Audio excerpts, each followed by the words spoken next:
سلام عرض میکنم خدمت همه دوستان گرامی. امروز ویدیویی رو آماده کردم برای راه حل کاهش دمای CPU و GPU در موقع اجرای شبیه ساز.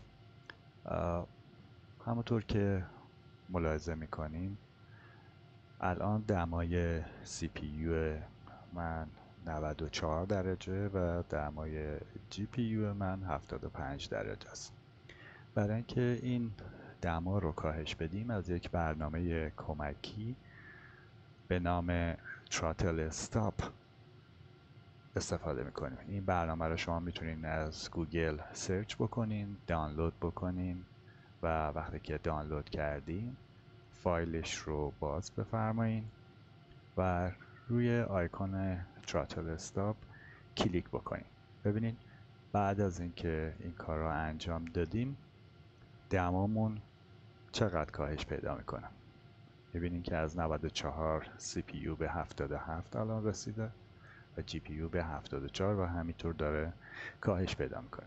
منتها چیزی که هست این برنامه به شدت روی FPS شبیه ساز تاثیر میگذاره. برای همین زمانی که این برنامه رو اجرا کردین از نمای کاکپیت خارج بشین و نمای خارجی شبیه ساز و هواپیما رو انتخاب بکنین و در دورترین نقطه‌ای که ممکنه استفاده کنین تا FPS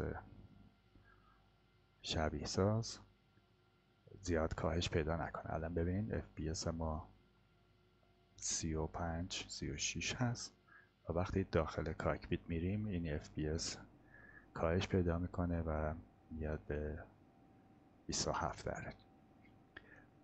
بنابراین از نمای خارجی استفاده بکنین و تا اونجایی که ممکنه فاصله بگیریم از نمای هواپیما تا FPS افزایش پیدا بکنه.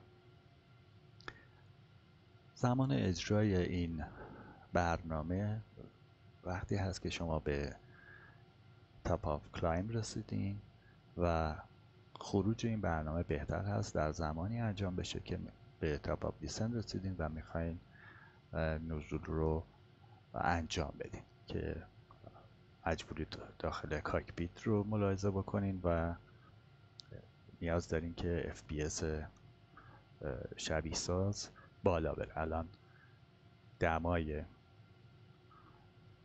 شبیه ساز CPU دمای لپتاپ یا کامپیوترتون با اجرای این برنامه ببینید رسید به 68 و GPU به 64 درجه. اگر این برنامه رو من قطعش بکنم و زمانی که خواستین قطع بکنه به این صورت هست که دیسیبل توربو رو تیکش رو برمیدارید و برنامه رو میبندید.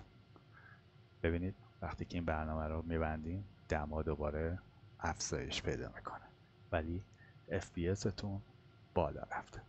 امیدوارم که تونسته باشم کمکی در جهت حفظ سخت افزاری کامپیوترتون کرده باشم. خدا یار و نگهدار شما.